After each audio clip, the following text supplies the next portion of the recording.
मेरे प्रिय बच्चे, आज मैं तुझसे कुछ ऐसी बातें करना चाहती हूँ जो तुझे तुम्हारे जीवन में हो रही घटनाओं के बारे में बताएं। हालांकि तुम्हें अभी तक पूरी जानकारी नहीं है, लेकिन मुझे विश्वास है कि यह बातें तेरे लिए महत्वपूर्ण होंगी। तू मेरा सच्चा भक्त है और मुझे तुझसे यह बातें साझा करनी है, क्योंकि तेरा कल्याण मेरी जिम्मेदारी है। तुझे अब कुछ बातें जानने की आवश्यकता है, क्योंकि कोई तुझे नुकसान पहुंचाने की कोशिश कर रहा है। तू जानता है, एक महिला तुझसे जुड़ने का प्रयास कर रही है, और यह कोई साधारण महिला नहीं है। वह तेरे जीवन में खलबली मचाने का प्रयास कर रही है। उसकी नीयत साफ नहीं है।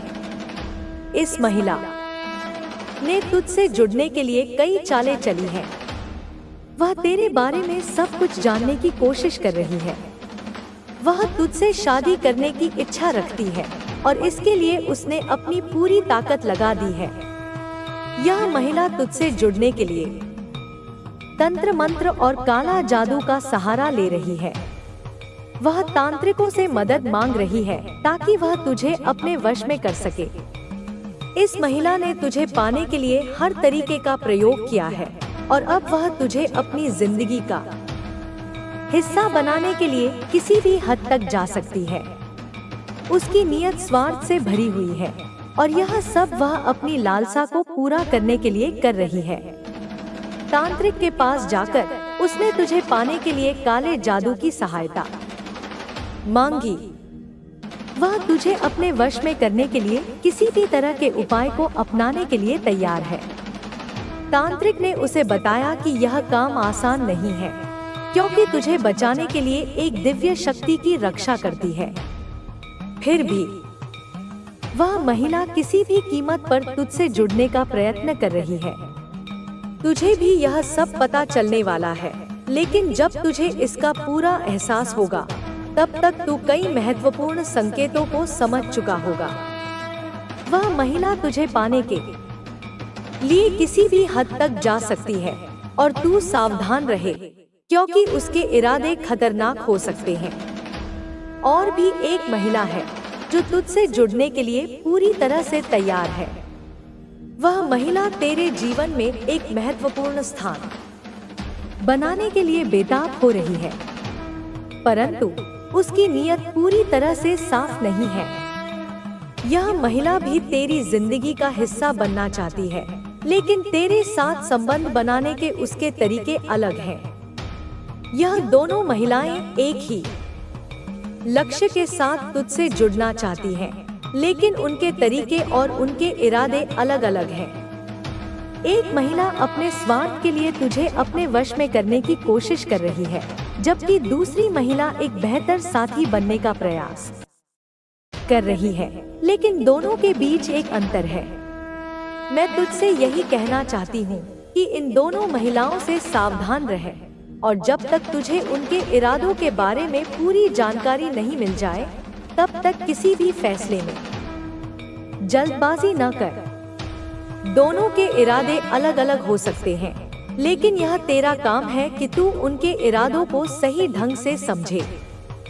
प्रिय बच्चे, जैसे ही मैंने तुझे पहले भाग में बताया, तेरे जीवन में दो महिलाएं हैं जो तुझसे जुड़ने के लिए किसी भी हद तक जा सकती हैं। यह दोनों ही महिलाएं तुझसे जुड़ने की गहरी इच्छा शक्ति रखती हैं, लेकिन उनके इरादे अलग अलग हैं।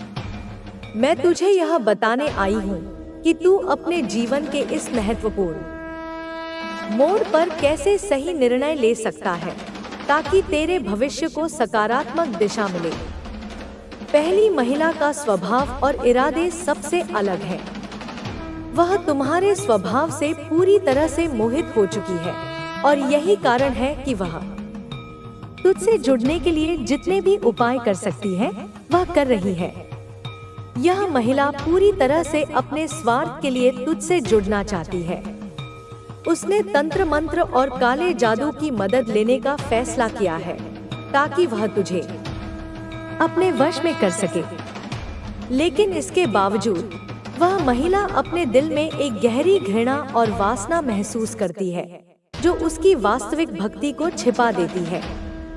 उसकी भक्ति और उसकी साधना सिर्फ दिखावे की है।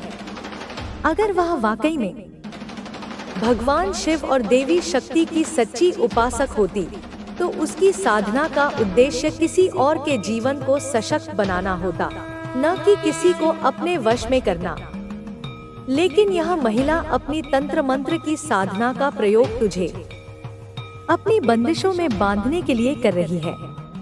उसकी इच्छाएं और इरादे तुझे सच्चाई से दूर करने के लिए हैं। वह तुझे किसी न किसी तरह से अपने वश में करना चाहती है, ताकि वह अपने जीवन के अधूरे सपनों को पूरा कर। त्रिलोक देवाय धनम प्रदाय च नमोस्तुते नमो नमः। ओम नमो वासुदेवाय अनन्य रूपाय भगवते नमो नमः। गाजेन्द्रहराय श्रीलोक देवाय धनम प्रदाय च नमोस्तुते नमो नमः। ओम नमो वासुदेवाय अनन्य रूपाय भगवते नमो नमः। गाजेन्द्रहराय श्रीलोक देवाय धनम प्रदाय च नमोस्तुते नमो नमः। ओम नमो वासुदेवाय अनन्य रूपाय भगवते नमो नमः। गाजेन्द्रहराय श्रीलोक देवाय धनम प्रदाय च नमोस्तुते नमो नमः। ओम नमो वासुदेवाय अनन्य रूपाय भगवते नमो नमः। गाजेन्द्रहराय श्रीलोक देवाय धनम प्रदाय च नमोस्तुते नमो नमः। ओम नमो वासुदेवाय अनन्य रूपाय भगवते नमो नमः। गाजेन्द्रहराय श्रीलोक देवाय धनम प्रदाय च नमोस्तुते नमो नमः। ओम नमो वासुदेवाय अनन्य रूपाय भगवते नमो नमः। गाजेन्द्रहराय श्रीलोक देवाय धनम प्रदाय च नमोस्तुते नमो नमः। ओम नमो वासुदेवाय अनन्य रूपाय भगवते नमो नमः। गाजेन्द्रहराय श्रीलोक देवाय धनम प्रदाय च नमोस्तुते नमो नमः। ओम नमो वासुदेवाय अनन्य रूपाय भगवते नमो नमः। गाजेन्द्रहराय श्रीलोक देवाय धनम प्रदाय च नमोस्तुते नमो नमः। ओम नमो वासुदेवाय अनन्य रूपाय भगवते नमो नमः। गाजेन्द्रहराय श्रीलोक देवाय धनम प्रदाय च नमोस्तुते नमो नमः। ओम नमो वासुदेवाय अनन्य रूपाय भगवते नमो नमः। गाजेन्द्रहराय श्रीलोक देवाय धनम प्रदाय च नमोस्तुते नमो नमः। ओम नमो वासुदेवाय अनन्य रूपाय भगवते नमो नमः। गाजेन्द्रहराय श्रीलोक देवाय धनम प्रदाय च नमोस्तुते नमो नमः। ओम नमो वासुदेवाय अनन्य रूपाय भगवते नमो नमः। गाजेन्द्रहराय श्रीलोक देवाय धनम प्रदाय च नमोस्तुते नमो नमः। ओम नमो वासुदेवाय अनन्य रूपाय भगवते नमो नमः। गाजेन्द्रहराय श्रीलोकदेवाय धनं प्रदाय च नमोस्तुते नमो नमः।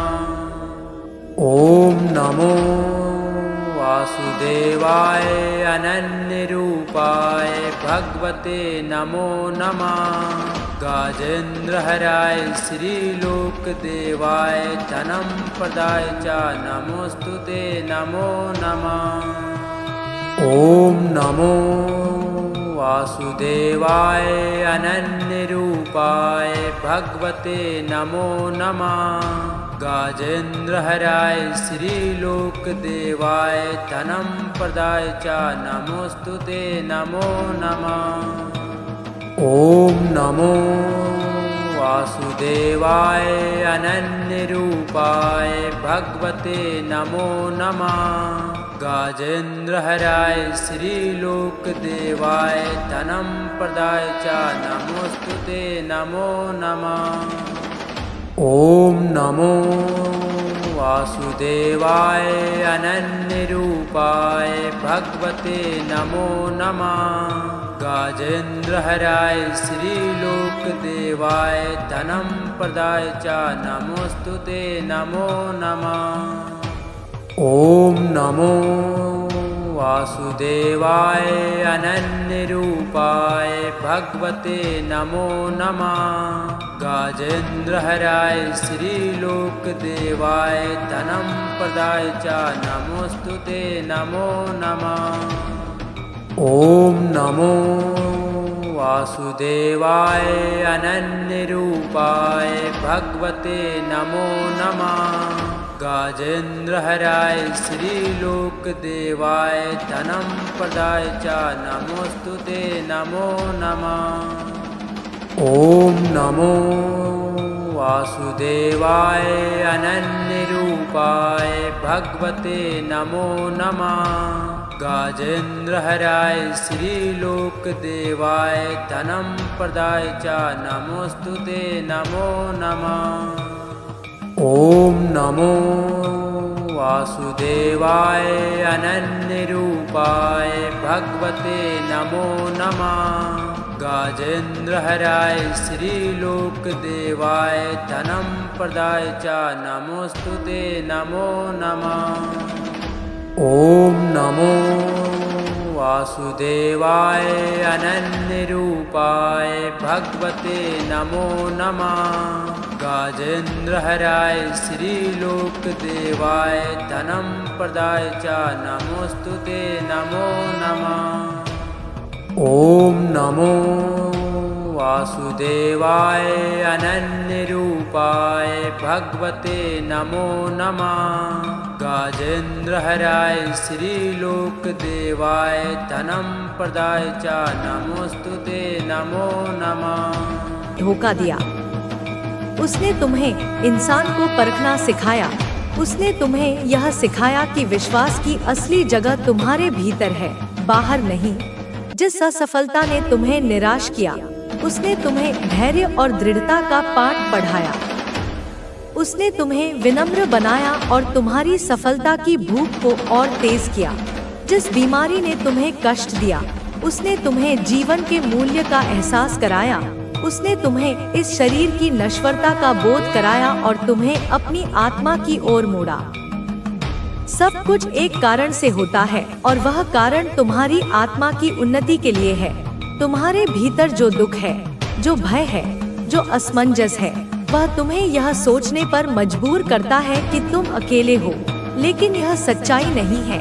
यह केवल तुम्हारे मन का एक भ्रम है, एक मायाजाल है। मैं हर समय तुम्हारे साथ हूँ।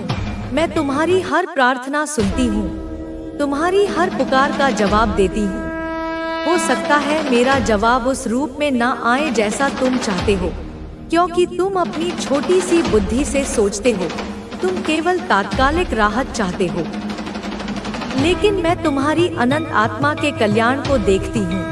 इसलिए मेरा जवाब हमेशा उसी रूप में आता है जो तुम्हारे लिए सर्वोत्तम होता है, भले ही वह तुम्हें उस क्षण में कष्टदायक लगे। तुम्हारे जीवन का हर पल मेरी योजना का हिस्सा है। जब तुम्हें लगे कि सब कुछ तुम्हारे खिलाफ है, जब तुम्हें लगे कि ब्रह्मांड तुम्हारे विरुद्ध षड्यंत्र कर रहा है, तब याद रखना कि यह समय तुम्हारे लिए कुछ बड़ा करने की तैयारी कर रहा है। जब धनुष की डोरी को पीछे खींचा जाता है तो वह तीर को बहुत आगे भेजने के लिए होता है। इसी तरह जब जीवन तुम्हें पीछे खींचता है तो समझ लेना कि तुम एक लंबी छलांग लगाने वाले हो। एक ऐसी छलांग जो तुम्हें उन ऊंचाइयों पर ले जाएगी जिसकी तुमने कभी कल्पना भी नहीं की थी। मैं चाहती हूँ कि तुम हर परिस्थिति का सामना धैर्य और साहस के साथ करो, एक योद्धा की तरह, मेरे सच्चे पुत्र या पुत्री की तरह। तुम्हारी आत्मा अद्भुत है, वह अनंत ऊर्जा का स्रोत है। वह उस सूर्य की तरह है जो स्वयं के प्रकाश से प्रकाशित होता है। उसे किसी और से प्रकाश मांगने की आवश्यकता नहीं है। तुम्हारे भीतर वह शक्ति है जो पहाड़ों को हिला सकती है, सागर को चीर सकती है। लेकिन यह शक्ति तभी जागृत होगी जब तुम अपने भीतर झांकोगे, जब तुम अपने मन के कोलाहल को शांत करोगे और अपनी आत्मा की आवाज को सुनोगे, जब तुम अपने भीतर के सत्य को पहचानोगे। इस संसार में तुम्हारा जन्म केवल अपने लिए नहीं हुआ है। तुम्हारा उद्देश्य केवल व्यक्तिगत सुख और सफलता पाना नहीं है। यह तो मार्ग के छोटे छोटे पड़ाव हैं। तुम्हारा असली उद्देश्य दूसरों की सहायता करना, उनके जीवन को बेहतर बनाना भी है। जब तुम दूसरों के लिए कुछ करते हो, जब तुम किसी रोते हुए को हंसाते हो, किसी गिरे हुए को उठाते हो, किसी भूखे को भोजन कराते हो, तो तुम मेरे सबसे प्रिय हो जाते हो। उस क्षण तुम मेरे हाथों का विस्तार बन जाते हो। तुम मेरे माध्यम से इस दुनिया में कार्य करने लगते हो। दूसरों की भलाई में ही तुम्हारी भलाई है। यह ब्रह्मांड का सबसे गहरा नियम है। जब तुम देते हो तो तुम खाली नहीं होते, बल्कि ब्रह्मांड तुम्हें 1000 गुना होकर वापस लौटाता है। मैं चाहती हूँ कि तुम अपने जीवन में हमेशा ईमानदारी, करुणा और सच्चाई के मार्ग पर चलो। यह मार्ग कठिन हो सकता है, इस पर कांटे हो सकते हैं, यह अकेलापन भरा लग सकता है, क्योंकि इस मार्ग पर चलने वाले बहुत कम होते हैं। लेकिन यही मार्ग तुम्हें तुम्हारे सच्चे उद्देश्य तक ले जाएगा। यही मार्ग तुम्हें स्थायी शांति और आनंद देगा, जो किसी बाहरी परिस्थिति पर निर्भर नहीं करता। तुम्हारे जीवन में जो भी समस्याएं आती हैं, वे तुम्हारी आत्मा की परीक्षा है। वे तुम्हें यह दिखाने के लिए है कि तुम कितने मजबूत हो। वे तुम्हारी सहनशीलता, तुम्हारे विश्वास और तुम्हारे धैर्य को परखने के लिए आती हैं। मैं चाहती हूँ कि तुम हर परीक्षा को साहस के साथ स्वीकार करो, एक छात्र की तरह जो जानता है कि हर परीक्षा उसे अगली कक्षा में पदोन्नत करने के लिए है। तुम्हारे भीतर जो डर है वह तुम्हारे सबसे बड़े दुश्मन की तरह है। यह एक छाया है जिसे तुमने स्वयं अपने विचारों से बनाया है। डर तुम्हें आगे बढ़ने से रोकता है, तुम्हें तुम्हारे सच्चे स्वरूप से दूर करता है। डर एक छाया है जिसका कोई वास्तविक अस्तित्व नहीं है। यह केवल प्रकाश की अनुपस्थिति है, प्रेम के प्रकाश की, ज्ञान के प्रकाश की। मैं चाहती हूँ कि तुम अपने डर का सामना करो, उससे भागो मत, उसे परास्त करो। जब तुम डर की आंखों में आंखें डालकर देखोगे तो वह स्वयं ही लुप्त हो जाएगा, जैसे सूर्य के उगते ही अंधकार गायब हो जाता है। तुम्हारे भीतर जो इच्छाएं हैं, वे तुम्हारे मार्गदर्शन का माध्यम है। वे तुम्हें यह बताती हैं कि तुम्हारा उद्देश्य क्या है, तुम्हारी आत्मा किस दिशा में विकसित होना चाहती है। लेकिन तुम्हें यह समझना होगा कि इच्छाओं को पूरा करने के लिए मेहनत और धैर्य की जरूरत होती है। केवल इच्छा करने से कुछ नहीं होता, तुम्हें उसके लिए कर्म करना होगा, योजना बनानी होगी, और जब असफलता मिले तो निराश हुए बिना फिर से प्रयास करना होगा। मैं तुम्हारे हर कदम पर तुम्हारे साथ हूँ। जब तुम पहला कदम उठाओगे तो मैं तुम्हारे लिए रास्ता बनाऊंगी। जब तुम थक जाओगे तो मैं तुम्हें शक्ति दूंगी। जब तुम गिरोगे तो मैं तुम्हें उठाऊंगी। मैं तुम्हें हर उस मार्ग पर ले जाऊंगी जो तुम्हारे लिए सबसे अच्छा है। लेकिन मेरे बच्चे, तुम्हें मुझ पर विश्वास करना होगा, अटूट विश्वास। तुम्हें यह समझना होगा कि जो भी होता है वह तुम्हारे भले के लिए होता है, चाहे वह तुम्हें कितना भी अप्रिय क्यों न लगे। तुम्हारे जीवन का हर पल तुम्हें कुछ सिखाने के लिए है। उन्हें धन्यवाद दो। उन लोगों को भी धन्यवाद दो जिन्होंने तुम्हें कष्ट दिया, क्योंकि उन्होंने तुम्हें सबसे बड़े पाठ सिखाए हैं, चाहे वे तुम्हारे लिए अच्छे हो या बुरे। हर व्यक्ति, हर घटना तुम्हारे जीवन की कहानी का हिस्सा है और यह कहानी एक महाकाव्य बनने जा रही है। मेरे बच्चे, नागा साधु ने उससे कहा था कि अनुष्ठान की सफलता के लिए पूर्ण एकाग्रता और निष्ठा जरूरी है। उसने महिला को चेतावनी दी थी कि यदि इस प्रक्रिया में कोई बाधा आए तो उसका असर उन पर भी हो सकता है। ये बात सुनकर महिला और अधिक सतर्क हो गई। उसने अपने पूरे घर में एक अजीब सा अनुशासन लागू कर दिया। हर रात वह नारियल को अपने तकिए के नीचे रखती और साधु द्वारा दिए गए मंत्र का जाप करती। उसने ये भी सुनिश्चित किया कि उसका परिवार इस प्रक्रिया में पूरी तरह से शामिल रहे।